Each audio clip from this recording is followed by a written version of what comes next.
generally quiet and well-behaved for one so young, had been crying steadily in her cradle for the past hour, ever since Mrs. Graham had brought her back. It was now 1 in the afternoon, and not even her bottle had brought her any comfort. And Emily, who was pacing up and down the kitchen, biting her lip and wringing her hands, was crying too, mostly in sympathy with baby Flora, but also in vexation and disappointment.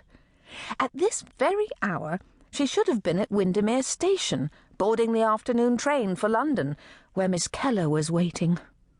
Instead, she was marooned here at Hawthorn House, which, even if nothing had gone wrong, would have been a very unpleasant prospect, for the place was gloomy and isolated and ugly and haunted. Emily shivered at the word, pushing it away out of her mind. The situation was bad enough without thinking about that, for everything had gone wrong. She was here by herself, with no hope at all of getting away. At the thought, the tears came even more freely. Tears, it must be admitted, of self-pity. Now, before you think too ill of our Emily, I must tell you that she believed little Flora to be the dearest thing imaginable. While Emily was waiting for the baby to be born, she had knitted tiny caps in baby colours, pink for a girl, blue for a boy, yellow for both. She had been the first to cradle the newborn in her arms, to kiss the corner of her sweet rosebud mouth and whisper a welcome into her tiny pink ear. She had slept beside Flora's cradle and got up in the night when Flora fretted. And in the fortnight since the baby's birth, she had willingly learnt all sorts of new and necessary motherings, from changing baby's nappies to administering bottle and bath. But I must also tell you that Emily was scarcely 16 and still a girl, for all that she had the form and face of a young woman. And even though she had understood what she was letting herself in for, as much as one can be said to understand a new situation before one finds oneself in it up to one's pretty chin, Emily's romantic mind had painted the prospective experience in unmistakably rosy hues.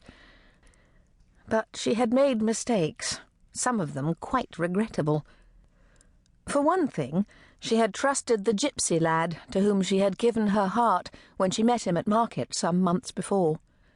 But he did not love her as faithfully as he had promised. He'd gone to the south of England to work in the hops fields without a goodbye, and she'd not had a letter from him since, not even so much as a halfpenny postcard. And for another, she had trusted Mrs. Graham, who had agreed to take the baby when Miss Keller returned to London so that Emily could follow. Emily would much rather have taken Flora with her, of course, but Miss Keller said that was out of the question.